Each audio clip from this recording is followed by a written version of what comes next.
Halo, welcome back to my channel. Buat kalian yang baru nonton video atau baru main ke channel ini, kenalin aku Ojan Posan, WHV holder dari tahun 2023. Di channel ini aku membahas tentang WHV. Sebenarnya buat dokumentasi pribadi sih, tapi di beberapa video aku buat tentang sharing pengalaman dan tips tentang WHV ya. Jadi di video ini karena lagi gabut, aku mau bikin video tentang 5 tips yang bakal bermanfaat kalau kamu siapkan sebelum berangkat WHV. Jadi untuk menghindari kesalahan atau kekurangan yang udah aku laluin, aku mau sharing di video ini supaya kalian bisa prepare lebih baik ketika kalian mau WHV nanti. Let's go. Skill yang pertama tentunya itu skill kemampuan bahasa Inggris. Nah, seringkali kita istilahnya memandang enteng lah, karena persyaratan IELTS cuma 4,5, berarti dengan skill bahasa Inggris yang standar aja kita udah bisa ke Australia. Tapi teman-teman, kalau kamu punya skill bahasa Inggris yang baik, tentunya ini bisa membuka peluang yang lebih besar untuk kamu. Aku sendiri masih standar bahasa Inggrisnya.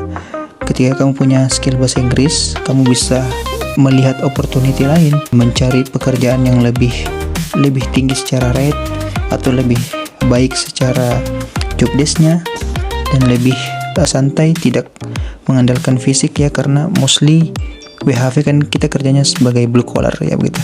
Tapi kalau kamu punya bahasa Inggris yang baik, komunikasi yang baik, bisa saja kamu dapat posisi-posisi yang santai seperti jadi reception atau bidang-bidang lain yang mengunggulkan komunikasi.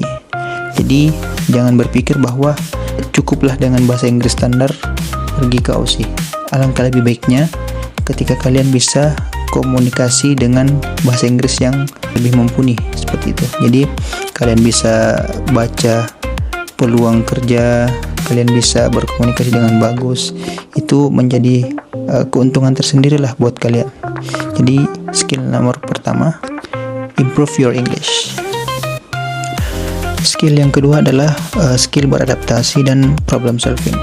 Tentunya dalam perjalanan kamu selama WHV nanti bakal menemui masalah-masalah baru masalah-masalah baru atau hal-hal baru yang bisa jadi memaksa kamu untuk cepat beradaptasi. Seperti ketika awal sampai kamu harus lincah mencari tempat tinggal, beradaptasi dengan lingkungan tinggalmu, dengan suhu, dengan musim, dan juga lingkungan kerja, beradaptasi dengan orang-orang yang datang dari berbagai negara dan sebagainya, serta kejadian-kejadian yang mungkin bakal mengguncang keadaan finansial kamu. Karena ya hari buruk, istilahnya orang bilang hari buruk itu tidak ada di kalender ya. Jadi tentu daya tahan kita dan daya adaptasi kita itu sangat teruji sekali ketika merantau. Apalagi ini bukan jarak yang dekat, negara tetangga seperti itu. Jadi perkuat mental dan skill adaptasi sebelum kamu memutuskan untuk working holiday visa. Skill yang ketiga adalah skill networking. Jadi ketika merantau, tentu yang namanya relasi ya, di mana aja, baik itu di Indo maupun di Aussie maupun di negara-negara lain, tentu networking atau relasi itu sangat perlu. Karena kebanyakan jalur-jalur rezeki itu kita peroleh dari teman atau informasi dari teman ke teman. Nah, di Australia sendiri juga mostly orang-orang yang WHV itu dapat pekerjaan lebih gampang kalau mendapatkan rekomendasi dari temannya yang udah bekerja di suatu tempat terlebih dahulu seperti itu. Jadi tidak memungkiri kita butuh referensi dari orang lain, kita butuh diajukan oleh orang lain untuk mendapatkan pekerjaan, atau paling tidak mendapatkan info tentang lowongan di salah satu company yang lagi buka. Di hierarki dapatin pekerjaan di Aussie itu ya paling atas mungkin ya referensi dari orang atau kenalan. Selebihnya tuh cari mandiri, kayak apply di aplikasi Seek, dan sebagainya. Lihat di Facebook, di sosial media, dan door to door.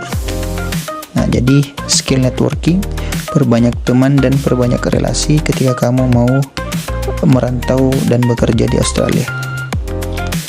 Yang keempat yaitu skill masaknya. Ini salah satu skill yang aku tidak terlalu persiapkan ketika mau pergi ke Aussie.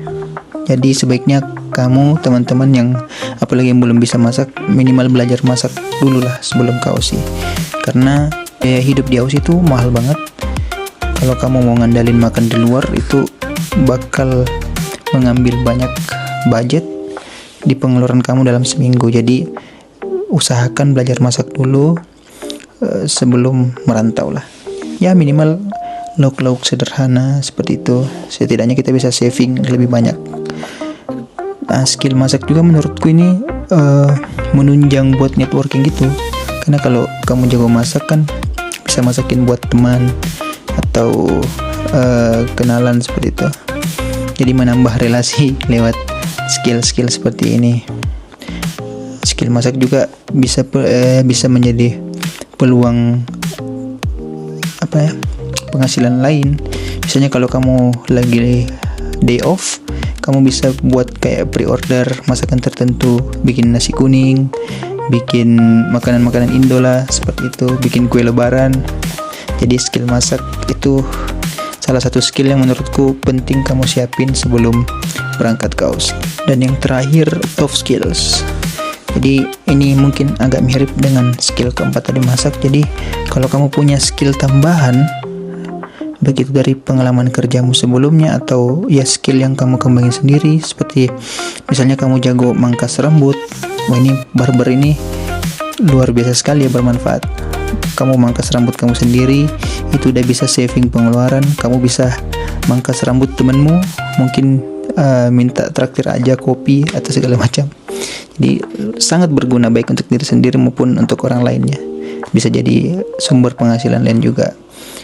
Soft skill lain seperti mengemudi. Di sini juga skill mengemudi itu sangat diperlukan, karena apalagi kalau kamu tinggal di outback, mostly pekerjaan itu berjarak beberapa kilometer dari tempat tinggal, dan kalau mau mengandalkan orang lain tentunya bakal jadi beban ya, jadi beban. Jadi at least bisa mengemudi lah. Jadi kamu bisa beli kendaraanmu sendiri dan lebih leluasa. Skill lain misalnya lagi kamu pinter servis barang elektronik atau servis otomotif. Nah, ini juga sangat bermanfaat sekali karena tarif untuk servis di Australia itu lumayan mahal guys. Sesimpel ganti oli, mungkin bagi beberapa orang di Indo itu ganti oli itu gampang banget. Tapi di sini ya kalau kita nggak tahu ganti oli harus ke bengkel profesional, dan itu tidak murah.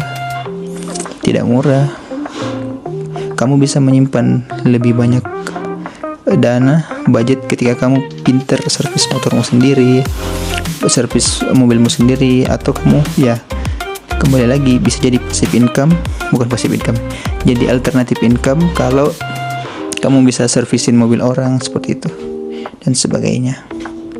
Jadi skill soft skill ini sangat membantu ketika kamu di Aussie. Jadi itu tadi top 5 skill yang sangat membantu kalau kamu ke Aussie.